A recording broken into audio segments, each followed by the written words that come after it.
बिस्मिल्लाहिर्रहमानिर्रहीम।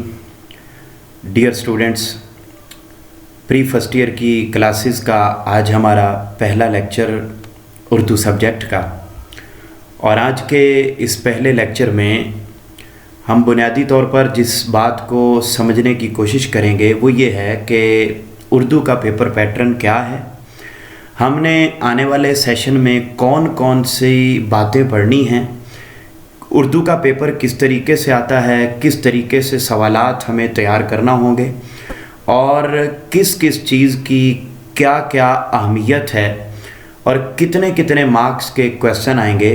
साफ जाहिर है जब तक हमें इब्तदाई बुनियादी मालूमात अपने सब्जेक्ट के बारे में न हो, हम किसी सूरत भी इम्तिहानात में बैठने के काबिल नहीं हो सकते और उस सब्जेक्ट को हम समझ भी नहीं सकते। तो इस ज़रूरत के पेश नज़र मैंने चाहा कि आज के इस पहले लेक्चर में आपके साथ इस बात को बुनियादी तौर पर डिस्कस किया जाए कि उर्दू में, फ़र्स्ट ईयर की उर्दू में हमें किन किन सवालात को पूरे सेशन के अंदर देखना होता है। तो याद रखिए डियर स्टूडेंट्स, उर्दू का पेपर 100 मार्क्स का है और जिसके लिए आपको 3 घंटे टाइम दिया जाएगा बोर्ड में, और 3 घंटों के अंदर आपने मुख्तलिफ़ किस्मों के जो क्वेश्चंस अटेम्प्ट करने हैं, उनमें पहला सवाल जो बुनियादी तौर पर हमें अटेम्प्ट करना होगा वो है कसीरुल इंतखाबी सवालात। 20 नंबर का कसीरुल इंतखाबी सवालात होंगे, 20 नंबर के, और ये 20 नंबर के MCQs हमें कहाँ कहाँ से आएंगे और किस तरीके से हमें तैयार करना होंगे। याद रखिएगा आपकी उर्दू की बुक के अंदर 14 असबाक हैं और 14 असबाक में से 10 नंबर के MCQs आएंगे, 10 नंबर के, और जो बकिया 10 नंबर के MCQs हैं वो हिस्सा ग्रामर में से आएंगे। उनमें से 5 नंबर के MCQs आएंगे तज़कीर व तानीस में से, यानी मुज़क्कर मुअन्नस।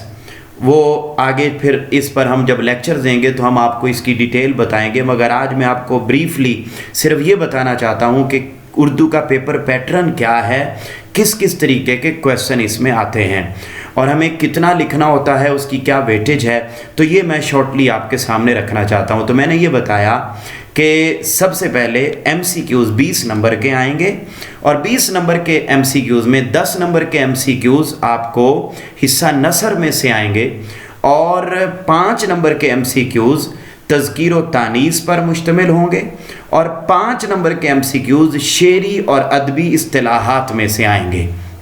शेरी और अदबी इस्तिलाहात को भी हम एक अलग लेक्चर के अंदर डिस्कस करेंगे, मगर जैसे मैंने अर्ज़ किया कि अभी सिर्फ शॉर्टली आपको समझानी है ये बात, तो आप इसको ज़हन में रख लीजिए कि 20 नंबर के MCQs होंगे और वो 20 नंबर के जो MCQs हैं वो आपको कहाँ कहाँ से आएंगे।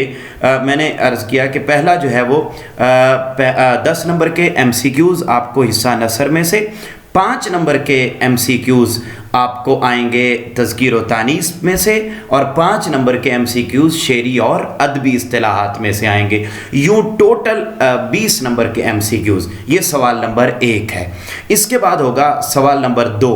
सवाल नंबर 2 में आपको हिस्सा नज़म में से 10 नंबर के 3 अशार आएंगे, 2 अशार आएंगे, 2 अशार, हिस्सा नज़म में से 2 अशार आएंगे और आपने उन दोनों अशार को ही अटेम्प्ट करना है। इसको अटेम्प्ट करने का तरीक़ाकार ये है कि याद रखिएगा ये जो क्वेश्चन है हिस्सा नज़म में अशार की तशरी, इसमें 1 नंबर तो है शायर का नाम और 1 नंबर है कि नज़म का उन्वान या नज़म का नाम। तो 2 नंबर इसके हो गए, बाकी 4 नंबर के 2 अशार की तशरी आपने करनी है। बेहतरीन तरीका नज़म के अशार की तशरी का ये होता है कि आप दोनों अशार की तशरी को इकट्ठा करें। यानी अगर कोई स्टूडेंट बोर्ड में नज़म के अशार की तशरी अलग अलग करके आता है तो एग्ज़ामिनर उसकी हौसला शिकनी करता है, उसके मार्क्स काटता है और उसको प्रॉपर मार्क्स नहीं मिलते। लेकिन उसके मुकाबले में वो स्टूडेंट जो नज़म के अशार की तशरी को इकट्ठा अटेम्प्ट करता है तो उस की हौसला अफजाई की जाती है। और अगर एक साथ तशरीह की जाए, यानी दोनों अशार की इकट्ठी तशरीह की जाए, तो 2 से 3 सफ़हात पर मुश्तमिल अगर तशरीह हो तो डेफिनेटली बड़ी आसानी के साथ आपको 8 में से, यानी 1 नंबर तो शायर का चला गया, 1 नंबर तो चला गया नज़म का उन्वान, 2 नंबर ये चले गए, बाकी 8 नंबर बच गए। तो 8 में से आपको 6 नंबर भी आ सकते हैं, 7 नंबर भी आ सकते हैं, 8 नंबर भी आ सकते हैं। अगर आपने जो शेरी हवाला जात अच्छे दिए हैं, आपने रेलेवेंट अकवाल लिखे हैं, रेलेवेंट अहादीस लिखी हैं, रेलेवेंट आयात कुरानी लिखी हैं, और लेंथ आपने 3 सफ़हात तक, 3.5 सफ़हात तक आप लेकर गए हुए हैं, तो बड़ी आसानी के साथ आपको 8 में से 6, 7 और 8 में से 8 नंबर भी इस क्वेश्चन के अंदर मिल जाते हैं। तो अगर कोई स्टूडेंट इकट्ठी तशरीह नहीं करता तो, और बल्कि अलग अलग, ये बात ज़हन में रखिएगा कि नज़म के दोनों अशार की तशरीह ये इकट्ठी करना बेहतर है, लेकिन अगर कोई इकट्ठी नहीं करता, अलग अलग करता है, तो ये भी किया जा सकता है, मगर उसकी हौसला शिकनी होगी। लेकिन अगर कोई स्टूडेंट फिर भी दोनों अशार की तशरीह, नज़म के दोनों अशार की तशरीह अलग अलग करता है, तो उस सूरत में कम अज़ कम 1 से 1.5 सफ़हात पर मुश्तमिल, 1.5 सफ़हात पर मुश्तमिल आपने अलग अलग शेर की तशरीह करना होगी। तो यूँ 10 में से आप अगर नज़म का उन्वान अच्छा लिखाते हैं, दुरुस्त लिखाते हैं, आप शायर का नाम दुरुस्त लिखाते हैं, और तशरीह करते वक्त इकट्ठी तशरीह करते हैं, और फिर उसके अंदर आप शेरी हवाला जात अच्छे रेलेवेंट देते हैं, अकवाल अहदीस आयात प्रॉपर तरीके से लिख के आते हैं, लेंथ का ख्याल रखते हैं, तो इस पूरे क्वेश्चन में से 10 नंबर भी लिए जा सकते हैं विद प्रेजेंटेशन, अगर प्रेजेंटेशन भी आपकी अच्छी है, वरना आपको 8-9 नंबर तो बड़ी आसानी के साथ मिल ही सकते हैं। इसके बाद तीसरा क्वेश्चन वो है गज़ल के अशार की तशरीह। अब गज़ल के अशार की तशरीह में 3 अशार आपको आएंगे, और आपने तीनों के तीनों अशार की तशरीह को अटेम्प्ट करना है, मगर ये बात जहन में रहनी चाहिए कि इसमें 1 नंबर शायर का नाम लिखना है। तो अगर कोई स्टूडेंट शायर का दुरुस्त नाम, कि किस शायर की गज़ल में से अशार आए हुए हैं, तो आप अगर वहाँ पर दुरुस्त शायर का नाम लिख के आ जाते हैं डियर स्टूडेंट्स, तो हर सूरत आपको 1 नंबर उसका मिल गया। बाकी बच गए 9 नंबर, तो वो जो बकिया 9 नंबर है, एक शेर की तशरीह, टोटल 3 अशार होंगे, एक शेर की तशरीह आपने 3 नंबर के लिए, 3 नंबर यानी मखसूस हैं एक शेर के लिए। तो अब अगर कोई स्टूडेंट गज़ल के अशार की तशरीह करता है, तो ये बात मद्देनज़र रहनी चाहिए हर स्टूडेंट के लिए कि नज़म के अशार की तशरीह इकट्ठी करना दुरुस्त है, मगर गज़ल के अशार की तशरीह आप इकट्ठी नहीं कर सकते, क्योंकि गज़ल के अशार में हर शेर का मफ़हूम अलग होता है। नज़म एक ही मफ़हूम पर मुश्तमिल होती है, गज़ल का हर शेर एक नया मफ़हूम रखता है, इसलिए आप इसके अशार की तशरीह इकट्ठी नहीं करेंगे, बल्कि अलग अलग करेंगे हर शेर की तशरीह। हर शेर की तशरीह के 3 नंबर होंगे। अगर कोई स्टूडेंट हर शेर की तशरीह रेलेवेंट शेरी हवाला जात के साथ, रेलेवेंट शेरी हवाला जात के साथ 1 से 1.5 सफ़हात पर मुश्तमिल हर शेर की तशरीह करता है, तो बड़ी आसानी के साथ हर शेर की तशरीह जो 3 नंबर पर मुश्तमिल है अलग अलग, तो 2 नंबर मिल सकते हैं, इवन यहाँ तक कि हर शेर की तशरीह में 3 नंबर भी मिल सकते हैं। तो इसका मतलब है कि ये वो क्वेश्चन है कि अगर आप तीनों अशार की तशरीह अलग अलग 1.5 सफ़हात पर मुश्तमिल करते हैं, और आप प्रॉपर शेरी हवाला जात देते हैं, शायर का नाम भी आप लिखते हैं, प्रेजेंटेशन का प्रॉपर ख्याल रखते हैं, तो इस क्वेश्चन के अंदर भी आप 10 में से 10 नंबर बड़ी आसानी के साथ ले सकते हैं। वरना हर सूरत 7-8 नंबर लेना कोई बड़ा मसला नहीं है। तो मैं आपको ये बताना चाहता हूँ कि उर्दू में आम तौर पर नंबर कटते भी बहुत हैं और उर्दू में नंबर अगर प्रॉपर पैरामीटर्स को मद्देनज़र रखा जाए तो उर्दू के अंदर मार्क्स लेना कोई ज़्यादा मुश्किल काम भी नहीं है। बहुत आसान पेपर पैटर्न है। पहला क्वेश्चन MCQs का है, दूसरा नज़म के अशार की तशरीह है और तीसरा गज़ल के अशार की तशरीह है। इसी तरीके से हम आगे चलते हैं तो जो चौथा क्वेश्चन है वो है पैराग्राफ की तशरीह। यानी आपकी बुक के अंदर 14 असबाक हैं, तो 14 असबाक में से किसी भी एक सबक में से आपको एक पैराग्राफ आएगा और उस पैराग्राफ की आपने तशरीह करनी होती है। ये इस क्वेश्चन के 3 मुख्तलिफ हिस्से होते हैं। पहला हिस्सा होता है हवालाए मतन, यानी आपने जो पैराग्राफ आया हुआ है उस पैराग्राफ के बारे में आपने ये बताना है कि वो पैराग्राफ किस सबक में से है। अगर आप दुरुस्त सबक का नाम लिख देते हैं तो 1 नंबर आपको इसका मिल जाएगा। फिर उसके बाद 1 नंबर आपको मुसन्निफ के नाम का है। अगर आप ये दुरुस्त हवाला मतन लिख देते हैं तो ये 2 नंबर का है, 2 नंबर आपको इसके मिल गए।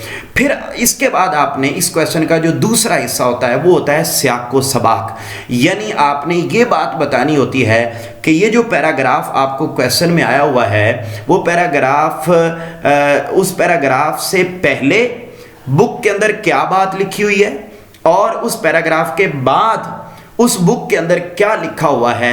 इस सारी स्टोरी को कमोबेश यानी वो जो सियाक़ो सबाक है वो अगर आपने 8 से 12 लाइनों के अंदर वो सियाक़ो सबाक आपने लिखना होता है, यानी पूरे सबक का मरकज़ी ख्याल आपने सियाक़ो सबाक के अंदर मेंशन करना होता है। अब तो 3 नंबर इसके मखसूस होते हैं। टोटल ये क्वेश्चन 15 नंबर पर मुश्तमिल होता है पैराग्राफ की तशरीह वाला। उसमें 2 नंबर हवाला मतन के चले गए, 3 नंबर आपके सियाक़ो सबाक के चले गए, पीछे 10 नंबर की तशरीह है, 10 नंबर की तशरीह। अब यहाँ पर यह बात जहन में रहनी चाहिए कि जो पैराग्राफ आपको आया हुआ है उसकी आपने तशरीह करनी है, तो तशरीह करते वक्त आपने शेरी हवाला जात नहीं देने। यानी अगर आप नज़म की तशरीह कर रहे हैं तो उसमें आप अशार लिखें, आप गज़ल के अशार की तशरीह कर रहे हैं तो आप रेलेवेंट अशार लिख सकते हैं, लेकिन पैराग्राफ की तशरीह करते हुए आपने इस बात का ख्याल रखना है कि आपने शेरी हवाला जात उसके अंदर नहीं देने, बल्कि आपने अक़वाल लिखने हैं, आपने अहादीस लिखनी है, आयात कुरानी लिखनी है। अगर कोई स्टूडेंट प्रॉपर तरीके से पैराग्राफ की तशरीह करता है जो कम अज़ कम 2.5 सफ़हात पर मुश्तमिल होनी चाहिए, 2.5 से 3 सफ़हात पर मुश्तमिल, अगर आप प्रॉपर पैराग्राफ की तशरीह करते हैं, यानी इसका मतलब ये हुआ कि पहले आपने हवाला मतन लिखा, उसमें आपने मुसन्निफ का नाम और सबक का उन्वान लिख दिया, 2 नंबर आपको इसके मिल गए। 8 से 12 लाइनों पर मुश्तमिल आपने सियाक़ो सबाक लिखा प्रॉपर तरीके से, 3 नंबर का ये है, ये आपको मिल जाएंगे। पीछे 10 नंबर की तशरीह है तो आपने 2.5 से 3 सफ़हात पर मुश्तमिल उस पैराग्राफ की तशरीह लिखनी है, जिसमें अक़वाल लिखेंगे, अहादीस लिखेंगे, आयात कुरानी जो पैराग्राफ से रेलेवेंट हों तशरीह करते वक्त, तो 10 नंबर उसके हैं। तो उस 10 नंबर का जो पोर्शन होगा उसमें से आपको 8 या 9 नंबर भी बड़ी आसानी के साथ मिल सकते हैं। तो ये वो 15 नंबर का क्वेश्चन ऐसा है, 15 नंबर का क्वेश्चन ऐसा है डियर स्टूडेंट, जिसके अंदर हम 13-14 मार्क्स बड़ी आसानी के साथ ले सकते हैं। तो ये जो है वो चीज़ आपके मद्देनज़र रहनी चाहिए कि ये एक ऐसा क्वेश्चन है जिसके अंदर आम तौर पर इन चीज़ों को मद्देनज़र रखा जाता है। उसके बाद अगर हम आगे चलते हैं तो अगला क्वेश्चन आता है सबक का खुलासा आपने लिखना होता है। इसमें ये बात ज़हन में रहनी चाहिए कि जो सबक का खुलासा है ये 10 नंबर का क्वेश्चन है, क्वेश्चन नंबर 5 10 नंबर का क्वेश्चन है, और इस 10 नंबर के क्वेश्चन में 1 नंबर मुसन्निफ के नाम का अलग है, पीछे 9 नंबर का आपने खुलासा लिखना है। खुलासा आपका 2 से 2.5 सफ़हात पर मुश्तमिल होना चाहिए। अगर 2 से 2.5 सफ़हात पर मुश्तमिल आपने खुलासा लिखा हुआ है तो बकिया जो 9 नंबर हैं उन 9 नंबर में से बड़ी आसानी के साथ 7 या 8 नंबर भी आपको मिल सकते हैं। तो इसका मतलब ये हुआ कि 10 नंबर का जो सबक का खुलासा है वो 1 नंबर मुसन्निफ का मिल गया, वो तो आपने अगर दुरुस्त लिख दिया तो आपको मिलने ही मिलने हैं। तो बकिया में से आपने 7 या 8 नंबर ले लिए, तो इसका मतलब है कि आपने 2 से 2.5 सफ़हात पर मुश्तमिल खुलासा लिखकर बड़ी आसानी के साथ आप अच्छी प्रेजेंटेशन के साथ अगर आप पेपर अटेम्प्ट कर लेते हैं, इस क्वेश्चन को अटेम्प्ट कर लेते हैं, तो इस क्वेश्चन में से आपको 8-9 नंबर बड़ी आसानी के साथ मिल सकते हैं।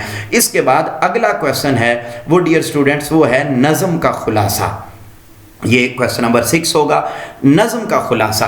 अब नज़म का खुलासा लिखते वक्त भी आपने ये बात जहन में रखनी है कि इसमें ये क्वेश्चन 5 नंबर पर मुश्तमिल है। 5 नंबर का ये क्वेश्चन है नज़म का खुलासा। इसमें शायर के नाम के कोई अलग मार्क्स नहीं हैं, बल्कि आपने नज़म का खुलासा 12 से 15 लाइन पर मुश्तमिल आपने नज़म का खुलासा लिखना है। जो स्टूडेंट 12 से 15 लाइनों पर मुश्तमिल नज़म का खुलासा लिख देता है तो आपको इसमें 5 में से 3 नंबर, 4 नंबर या 5 में से 5 नंबर भी मिल सकते हैं अगर आपने अच्छी जो है वो राइटिंग में लिखा है, अल्फाज अच्छे चुने हैं, प्रेजेंटेशन का ख्याल रखा है और वो बात की है जो रेलेवेंट है और नज़म के अंदर हुई है। या मैं एक ज़िमनन बात करता चलूँ, बहुत सारे बच्चे हैं, फॉर एग्जांपल हमद है। अब हमद का खुलासा आ गया तो बच्चे आमतौर पर यहाँ एक बड़ी गलती करते हैं और वो ये है कि हमद है जी अल्लाह ताला की तारीफ़। अब अल्लाह ताला की तारीफ़ तो भाई बहुत ज़्यादा है। अब बच्चे वहाँ पर ये देखते हैं जी हमद का खुलासा आ गया तो अब अल्लाह ताला की तारीफ़ करके आ जाएंगे और अपनी तरफ से 12 से 15 लाइनें भी लिखाएंगे और बड़े खुश होंगे और आके घर में बताएंगे भी कि पेपर बड़ा अच्छा हुआ।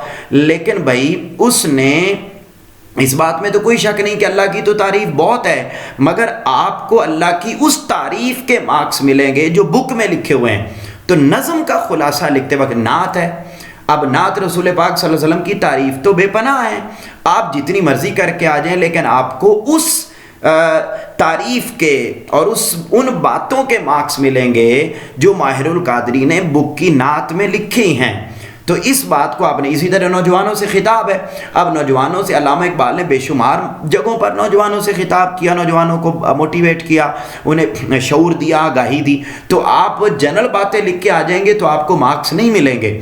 आपने वो बात लिखनी है जो शायर ने बुक के अंदर, नज़म के अंदर की है। तो अगर आप प्रॉपर तरीके से इस बात का ख्याल रखते हुए वहाँ पर जो है वो नज़म का खुलासा लिख के आते हैं तो आपको 5 में से 5 नंबर भी मिल सकते हैं, वरना 3-4 नंबर तो बड़ी आसानी के साथ इस क्वेश्चन में मिल सकते हैं। उसके बाद अगला क्वेश्चन ऐसा है जो ऐसा क्वेश्चन है जिसके 3 हिस्से हैं, यानी वो एक ऐसा क्वेश्चन है जिसमें मुकालमा, रुदात और रोज़नामचा शामिल है। अब ये 3 चीज़ें आपने पढ़नी हैं। बोर्ड में इन 3 चीज़ों में से आपको कोई सी 2 चीज़ें आएंगी और उन 2 चीज़ों में से आपने किसी एक चीज़ को अटेम्प्ट करना है। ये फिर समझ लीजिए अगला क्वेश्चन मैं फिर एक दफ़ा रिपीट कर रहा हूँ आपको समझाने के लिए, आपको बताने के लिए कि उर्दू का पेपर पैटर्न क्या है। मैंने बताया पहला क्वेश्चन हमने पढ़ा कसीरुल इंतखाबी सवालात, दूसरा क्वेश्चन हमने पढ़ा नज़म के अशार की तशरी, तीसरा क्वेश्चन हमने पढ़ा गज़ल के अशार की तशरी, चौथा क्वेश्चन हमने पढ़ा पैराग्राफ की तशरी जिसमें आपने हवाला मतन, सियाक़ो सबाक और पैराग्राफ की तशरी करनी होती है। फिर हमने अगला क्वेश्चन पढ़ा जिसमें हमने सबक का खुलासा के 14 असबाक हैं, तो 14 असबाक में से किसी एक सबक का खुलासा आएगा जो 10 नंबर का क्वेश्चन है। फिर अगला क्वेश्चन हमने पढ़ा नज़म का खुलासा। आपकी बुक के अंदर नज़में मौजूद हैं और उन नज़मों में से किसी एक नज़म का आपको खुलासा आएगा जो 5 नंबर पक्का क्वेश्चन होगा। अब उसके बाद जो अगला क्वेश्चन है वो बड़ा इंपॉर्टेंट है और इसमें मैंने बताया वो ऐसा क्वेश्चन है जिसके अंदर आपने 3 चीज़ें याद करनी हैं। उन 3 चीज़ों में से कोई सी 2 चीज़ें आपको बोर्ड में आएंगी और उन 2 में से कोई सी एक चीज़ अटैम्प्ट करनी। मसलन वो आपको पूछेगा भाई मुकालमा या रुदात, ये 2 चीज़ें देगा, उनमें से कोई एक आप लिखेंगे। मुकालमा या रोज़नामचा दे सकता है, रुदात या रोज़नामचा दे सकता है। तो यानी आपने तीनों में से कोई एक चीज़ आपने अटैम्प्ट करनी है। अब इसको तरीका क्या होता है, ये क्वेश्चन 10 नंबर पर मुश्तमिल है। अगर आप मुकालमा लिखते हैं तो मुकालमा लिखते वक्त आपने किरदारों का तारुफ करवाना होता है, आपने पस मंज़र बयान करना होता है और आपने हरकत व सकनात को ब्रैकेट के अंदर लिखना होता है। इस पर जब अलग लेक्चर आएंगे तो इंशाल्लाह आपको समझ आ जाएगी सारी बातें। अभी सिर्फ मैं आपको बहुत शॉर्टली ये बातें समझा रहा हूँ कि क्या क्या चीज़ें जो है मद्देनज़र रखी जाती हैं। और मुकालमा 2.5 से 3 सफ़हात पर मुश्तमिल होता है। अगर आप 2.5 से 3 सफ़हात पर मुश्तमिल पस मंज़र के साथ, किरदारों के तारुफ़ के साथ और हरकत व सकनात को मद्देनज़र रखते हुए 2.5 से 3 सफ़हात पर मुश्तमिल अगर आप खुलासा लेकर आते हैं तो आपको बड़ी आसानी के साथ 10 में से 8 या 9 नंबर मिल सकते हैं। इसी तरीके से अगर आप रुदाद वाला क्वेश्चन अटेम्प्ट करते हैं तो रुदाद का क्वेश्चन लिखते वक्त भी आपने हर सूरत जितनी भी चीज़ें वहाँ पर लिखी हैं, रुदाद वो क्वेश्चन ऐसे होता है कि जी आप अपनी वेलकम पार्टी की रुदाद लिखें। आपने रुदाद लिखनी, हमारी वेलकम पार्टी कैसे हुई, क्या क्या कुछ हुआ। भाई अलविदाई पार्टी की रुदाद लिखनी आपने, भाई मरी की सैर पर लिखें।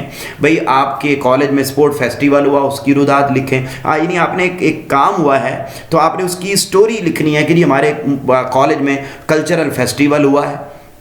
अब अपेक्स ग्रुप ऑफ कॉलेजेस में ये सारी एक्टिविटीज़ होती हैं, तो जब होती हैं तो फिर आप इसकी को टीचर आपको कह सकता है, बोर्ड में भी ये क्वेश्चन ऐसे ही आता है। तो आप लिखते हैं, तो जब आप रुदात स्टोरी लिखते हैं तो फिर आपने सारी चीज़ों का तारुफ करवाना होता है। आपने तरतीब का ख्याल रखना होता है कि भाई अनाउंसमेंट हुई, फिर उसकी तैयारियाँ हुई, फिर उसके ऊपर प्रोग्राम का दिन आ गया, फिर प्रोग्राम के दिन तलबा की कैफियत क्या थी। इस पर इंशाल्लाह आगे लेक्चर्स आएंगे, तो अलग अलग टॉपिक पर लेक्चर आएंगे, तो उस वक्त फिर हम आपको डिटेल से बताएंगे। तो बात अभी मैं ये सिर्फ समझाना चाहता हूं कि आपने तवालत का ख्याल रखना है और रुदात 3 से 4 सफ़हात पर मुश्तमिल होनी चाहिए। तो अगर 3 से 4 सफ़हात पर मुश्तमिल आप रुदात लिखते हैं तो इस क्वेश्चन में आपको 10 में से 8 या 9 नंबर बड़ी आसानी के साथ मिल जाते हैं। अगर आप प्रॉपर प्रेजेंटेशन का ख्याल रखते हैं, तवालत का ख्याल रखते हैं और बाकी जो ज़रूरी रिक्वायरमेंट्स यहाँ आपके सामने स्क्रीन पर भी लिखी हुई आपको नज़र आ रही हैं, तो इन चीज़ों का मद्देनज़र रखते हुए आप इस क्वेश्चन को भी अटैम्प्ट करेंगे। और फिर इसी क्वेश्चन का अगला हिस्सा रोज़नामचा है। रोज़नामचा होता क्या है? रोज़नामचा जैसे डायरी नहीं लिखते रात को सोते वक्त कि आज सारे दिन में मैंने ये काम किया, वो आपको कहेगा जी एक स्टूडेंट का रोज़नामचा लिखें, एक डॉक्टर का रोज़नामचा लिखें। तो आपने उस वक्त एक डॉक्टर बन जाना है और आपने अपने सारे दिन की रुदात, सारे दिन की स्टोरी, सारे दिन की एक्टिविटीज़ को लिख देना है कि मैंने सारे दिन में ये काम किया और अब मैं सोने लगा हूँ। तो सुबह से लेकर शाम तक की सारी रूटीन को एक जगह पे लिख देना, इसको रोज़नामचा कहते हैं। और रोज़नामचा आधा सफ़ा से लेकर 1 सफ़े तक मैक्सिमम इसको लिखना होता है। अगर आप इसको प्रॉपर लिखते हैं तो इसमें भी 10 में से 8 या 9 नंबर बड़ी आसानी के साथ मिल जाते हैं। फिर अगला क्वेश्चन है वो है दरख्वास्त। आम तौर पर बड़ा आसान क्वेश्चन है ये, और इस दरख्वास्त के ये जो अगला क्वेश्चन है दरख्वास्त, इसके 2 हिस्से हैं, दरख्वास्त या रसीद। अब बोर्ड में ऐसे नहीं होगा कि आपको दरख्वास्त और रसीद दोनों आ जाएंगी और आप उनमें से एक अटैम्प्ट करेंगे, नहीं ऐसा नहीं होगा। मुकालमा, रुदाद या रोज़नामचा वाले क्वेश्चन में ये था कि 3 चीज़ें थीं, उनमें से 2 बोर्ड में आनी है और आपने दोनों में से कोई एक अटैम्प्ट करनी है। जबकि दरख्वास्त या रसीद वाले क्वेश्चन में जो 8वां क्वेश्चन है, इस क्वेश्चन की सूरत हाल ये है बेटा कि आपको ये क्वेश्चन ऐसे होगा कि आपने पढ़नी 2 चीज़ें हैं, यानी दरख्वास्त भी पढ़नी है और रसीद भी पढ़नी है। क्वेश्चन नंबर 8 के 2 हिस्से हैं, दरख्वास्त और रसीद। मैं फिर रिपीट कर रहा हूँ, दरख्वास्त और रसीद पढ़नी दोनों हैं। बोर्ड में इन दोनों में से कोई एक चीज़ आएगी, या दरख्वास्त आएगी आप दरख्वास्त अटैम्प्ट करेंगे, या रसीद आएगी आप रसीद अटैम्प्ट करेंगे। अब दरख्वास्त और रसीद वाले क्वेश्चन में नंबर लेना इंतहाई आसान है। पहले ये समझ लीजिए कि ये क्वेश्चन भी टोटल 10 नंबर का क्वेश्चन है और इस क्वेश्चन के 2 हिस्से हैं। अगर आप दरख्वास्त अटैम्प्ट करते हैं तो दरख्वास्त में 5 नंबर सिर्फ उसका खाका बनाने के हैं, खाका बनाने के 5 नंबर है। अगर आप दुरुस्त खाका लिखाते हैं और अंदर आप कुछ भी नहीं लिखते तो आपको 5 नंबर मिल जाएंगे। मसलन इब्तिदाइया बखिदमत जनाब, आप वो जो लिखते हैं, ठीक है, वो एक पहली लाइन, फिर इस पे आगे लेक्चर आएंगे तो 1 नंबर इसका। जनाब आली आप लिखते हैं, 1 नंबर इसका। फिर 5 नंबर का टेक्स्ट है, कि भाई अगर आपको करेक्टर सर्टिफिकेट पर दरख्वास्त आ गई है तो आप पूरी स्टोरी लिखते हैं, जी मुझे करेक्टर सर्टिफिकेट चाहिए, तो वो जो रुदाद आप लिखते हैं, वो जो आप एप्लीकेशन दरख्वास्त करते हैं कि मुझे ये चाहिए, वो जो टेक्स्ट है दरख्वास्त का 5 नंबर का वो है। फिर इख्तितामी जुमला है कि मैं आपका शुक्रगुजार हूँगा, उसका 1 नंबर है। फिर दरख्वास्त गुजार कौन है, आप अपना तारुफ करवाते हैं, आपका ताबे फरमा शागिर्द और वो जो बाकी सारे, उसका 1 नंबर है। फिर तारीख़ लिखते हैं, 1 नंबर उसका है। तो इब्तदाइया, जनाब आली, इख्तितामी जुमला, तारुफ, दरख्वास्त गुजार और तारीख़, 5 नंबर सिर्फ इस खाके के हैं और 5 नंबर का अंदर का नफ्स मज़मून है। तो अगर आप ये लिखाते हैं तो मतलब अगर आपने खाका बना लिया 5 नंबर तो इसके मिल गए। अब जो दरमियान का टेक्स्ट है, अगर आप उसको जैसा भी लिखाएं तो 5 में से 3 नंबर, 4 नंबर बड़ी आसानी के साथ मिल सकते हैं। तो यानी ये वो क्वेश्चन है कि 10 में से 7, 8 नंबर तो हर सूरत आसानी के साथ आप ले सकते हैं। इस क्वेश्चन को 1 सफ़ा से 1.5 सफ़ा के अंदर मुकम्मल करना ज़रूरी होता है। अगर कोई तालिब इल्म दरख्वास्त वाले क्वेश्चन को 1 से 1.5 सफ़ा के अंदर प्रॉपर प्रेजेंटेशन के साथ खाका दुरुस्त लिख के आता है, मतन उसका दुरुस्त लिखता है, नफ्स मज़मून दुरुस्त लिखता है और उसको नफ्स मज़मून को 3 पैराग्राफ के अंदर लिखता है, तो 10 में से 10 नंबर इस क्वेश्चन के अंदर लिए जा सकते हैं। फिर इसी क्वेश्चन का जो अगला हिस्सा है वो रसीद, यानी मैंने अर्ज़ किया कि या आपको दरख्वास्त आएगी या आपको रसीद आएगी। अगर रसीद आ जाती है तो रसीद के अंदर 5 नंबर का नफ्स मज़मून है और 5 नंबर ही का उसका खाका है। अब खाके में क्या होता है, बाइसे तहरीर आंखें। अभी मैं सिर्फ आपको बता रहा हूँ, फिर समझाऊंगा ये बाइसे तहरीर आंखें। कोई तालिब इल्म अगर रसीद के अंदर सिर्फ बाइसे तहरीर आंखें ऊपर लिखा था 1 नंबर उसका, फिर नफ्स मज़मून, मैंने ये चीज़ खरीदी, उसका तारुफ करवाना है, फ़रोख्त कुनिंदा का तारुफ करवाना है, कीमत कितनी थी, चीज़ कैसी थी, यानी ये सारी डिटेल और उसकी रसीद ले ली आपने, तो ये सारी चीज़ उसका जो नफ्स मज़मून है 5 नंबर उसके हैं।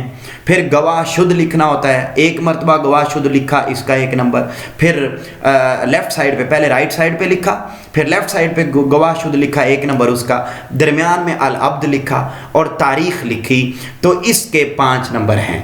यानी ये इसको कहते हैं बाइसे तहरीर आंखें, गवाह शुद्ध, अल अब्द और तारीख़, ये खाका है रसीद का, इसके 5 नंबर हैं। और फिर नफ्स मज़मून के 5 नंबर हैं। अगर आप ये लिखाते हैं तो इस क्वेश्चन में भी 10 में से 10 नंबर लेना बड़ा आसान है। लेकिन अगर नफ्स मज़मून आपका थोड़ा कम भी यानी उस क्वालिटी का, उस लेवल का नहीं भी है, तो याद रखिएगा 5 में से 3 नंबर, 4 नंबर बड़ी आसानी के साथ इस क्वेश्चन में भी आ जाते हैं। और रसीद वाले क्वेश्चन को, जो दरख्वास्त वाला क्वेश्चन था उसको आप 1.5 सफ़ा तक लेके जा सकते हैं। जो रसीद वाला क्वेश्चन है उसको आपने 1 सफ़ा के अंदर ही मुकम्मल करना होता है।